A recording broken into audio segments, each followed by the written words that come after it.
Joel Scott, you were steering on the port side of the British AC40 today, another AC40 test day. Watching from the recon boat was all pretty exciting. Did it get the blood rushing?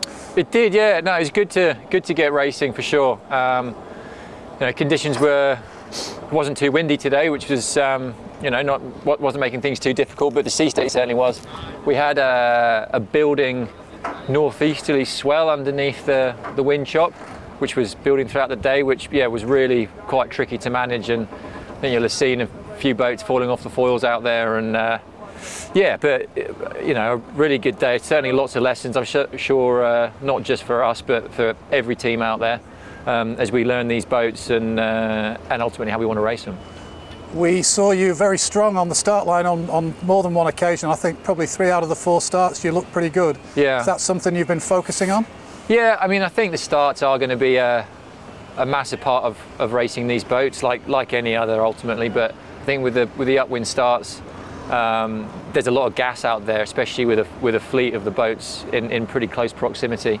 So I think if you're able to get off the start line, you're going to be in pretty good shape. But that being said, today the sea state was doing a pretty good job to equalise the fleet again, and also it was pretty shifty and gusty out there too. Yeah, it looked pretty shifty and gusty, and we saw plenty of place changing. Was that as a result of those conditions? I think so. Yeah, I think the sea state was playing into that, and the breeze was up and down and left and right, and pretty tricky to deal with actually. But yeah, as you say, it made for some fun racing. We saw on the windward ley line, I think you got caught with it one time, boats falling off the foil, just maybe tacking a little bit under the ley line. Tricky?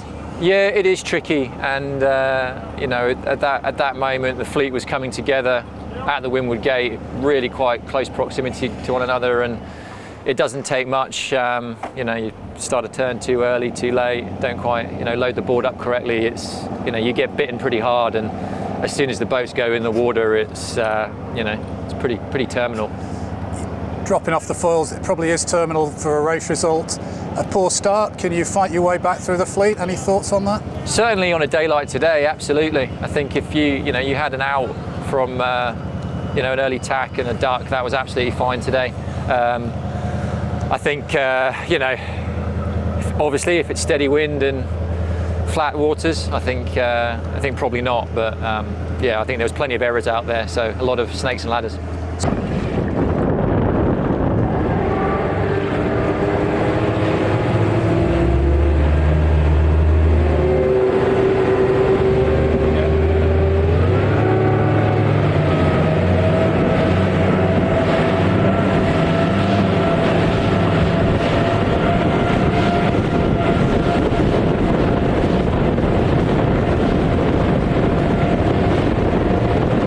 We're here with Pietro Sibello, sailing advisor at Alinghi Red Bull Racing.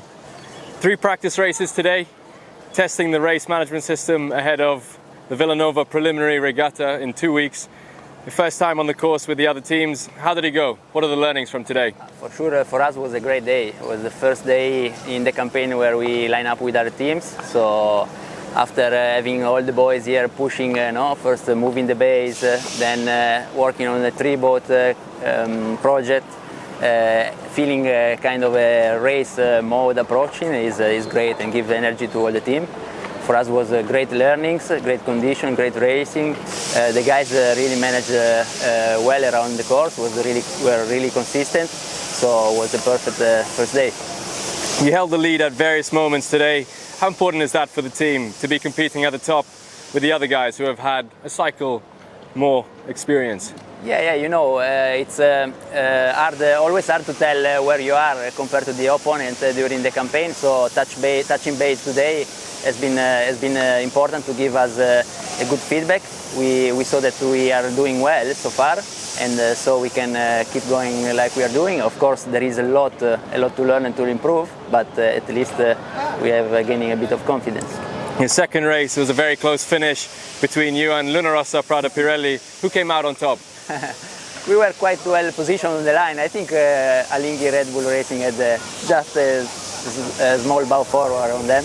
And where did you see the biggest difference between Alinghi Red Bull Racing and the other teams? You know, it's still early. I mean, we have seen very good things and also things to improve. For sure, the other teams are doing really good, and we just need to keep what we like and try to improve in that direction.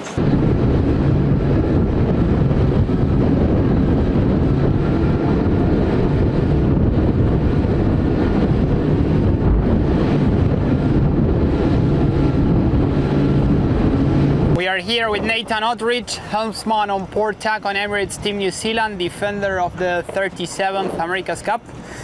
Nathan, today a day with 3 races, training with most of the other teams.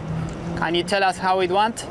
It was good to get all the boats back together again and check in after a couple of weeks since we all got to sail with each other.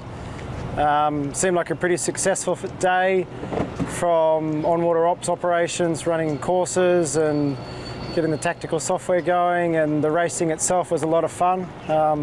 We had a few things we really wanted to work on, and seems like we made some good steps forward, so very happy with the day. So going into the races, on the first one you were third, coming from behind, catching up, and then 2 wins on the other 2. Not sure if on the second one there was an OCS or not. In terms of results and comparing to the other teams, how do you feel?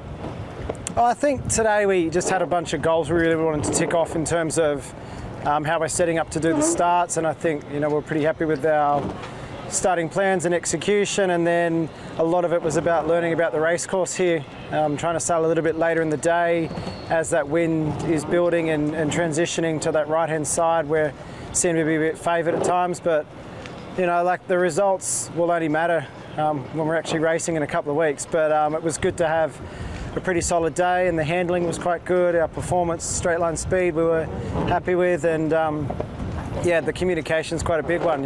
Sailing around on your own, you're often just looking at performance. As soon as you got other boats, you go around a course, it's all about racing and really paying attention to the wind shifts and learning where you need to position your boat to keep fresh air when you're behind and how you can hurt boats when you're in front. So it was a good day for learning, and we're looking forward to tomorrow. When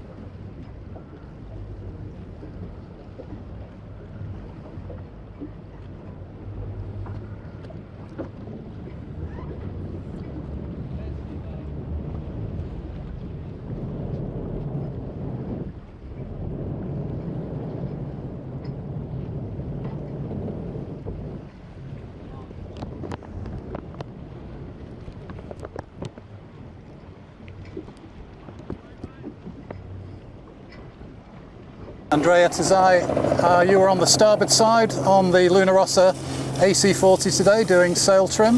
It looked like a bit of a mixed day for the Italian team. How did you see it? Yeah, we started off with 2 really good races. It was good fun. I mean, having all the boats lining up for the first time, just the American missing, it was really fun. Then we had a bit of a speed issue in the last 2 races. Didn't start the best, and we didn't get really good boat speeds, struggling a bit with that. And yeah, we need to look into what didn't work in those last 2 races. We're pretty happy with the first 2, and I mean, it was our first day out on the water after 2 weeks in Cagliari sailing our prototype. So definitely some rust to take off as well. When you say you had speed issues, just the way you were sailing the boat, or a problem with the boat? Yeah, we're not sure. We need to look into some data. These boats are everything's happening so quick. It's very easy to jump to conclusions too fast, and yeah, go into debrief and see what happens. Take the boat out of the water, see we don't have any issues with our foils, and see what it is. We're here with Quentin Delapierre, skipper at Orient Express Racing Team. Great to have you with us. Your first day of practice racing ahead of the Preliminary Regatta in Vilanova in 2 weeks. How did it go today? Really good, actually. A good day of learning for Orient Express Racing Team.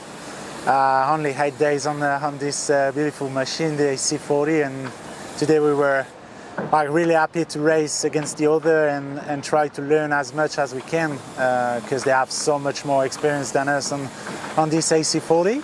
So yeah, really good day for the team, and yeah, we tried different cant angle, different heel angle, and tried to put our tactic in a good page, and yeah, really good day. So you had a race 2 was pretty superb. You rounded the final windward gate in first place. Unfortunately, you lost it on a jibe to the finish, but how important was that moment for the team? You know, you said you've been only 8 days on this boat. To know you're right up there with the others despite having significantly less time on the boat, what does that mean for the team?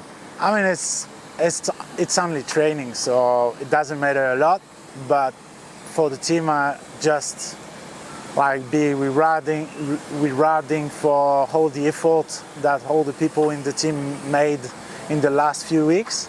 It was really important to show some smiles on the rib and just feeling the energy just increasing. And unfortunately, we missed the last jibe, but it was pretty cool to be in front of the fleet with only 8 days.